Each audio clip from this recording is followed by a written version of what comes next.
I understand Chinese point of view also, because they have lent a lot of money over a period of time. They have a perspective saying that in principle, they are not against the debt sustainability or discussion on that part. But what they are saying is, for that, everybody else should also take part. That means including the IMF, World Bank, IDB, like the multilateral. So that differences of opinion as to how the debt they should be restructured was probably the sticking point. Do you believe now that China has come forward with this sort of an assurance, they are open to writing off some of the loans that Sri Lanka owes to Chinese banks? I thought that's a little premature for us to discuss. So one thing that we are certain within our mind is that all the bilateral creditors will be treated equally. There will not be preferential treatment for any country. Basically, what we are encouraged by the fact that they said that immediately they are not pushing for a debt payment, but in the interim, they are willing to sit, negotiate and discuss. We have the will to pay, but we don't have the capacity to pay. So what we are now trying to do is get that capacity back. So that's going to be a very difficult and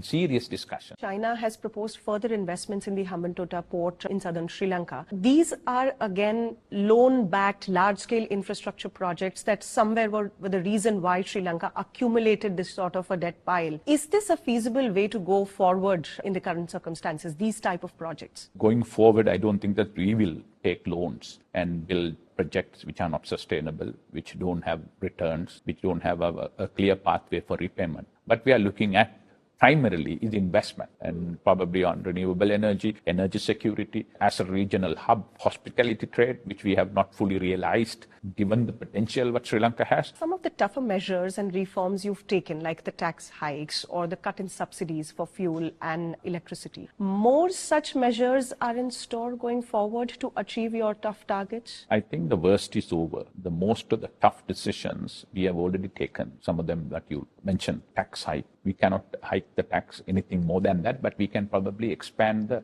tax net. The electricity and the fuel, the formula is there. So we'll continue with that formula. If the rupee strengthens, if the world price goes down, that benefit should be passed down to the ultimate customer and the consumer. So bad times are relatively over, but tough reforms are still there. And of course, SOE reforms and public sector reforms and digitalization are some of our priorities in order to attract investment. Are we asking too much from the Sri Lankans to manage right now? We have lived beyond our means. So therefore, whether we like it or not, these difficult measures which may be very unpopular need to be taken. Last year, Sri Lanka was one of the lowest revenue collector in the world in terms of GDP, just 8.3%. It's a difficult communication task, I understand that. But luckily, most of them, other than politically motivated unions and trade unions, have understood that.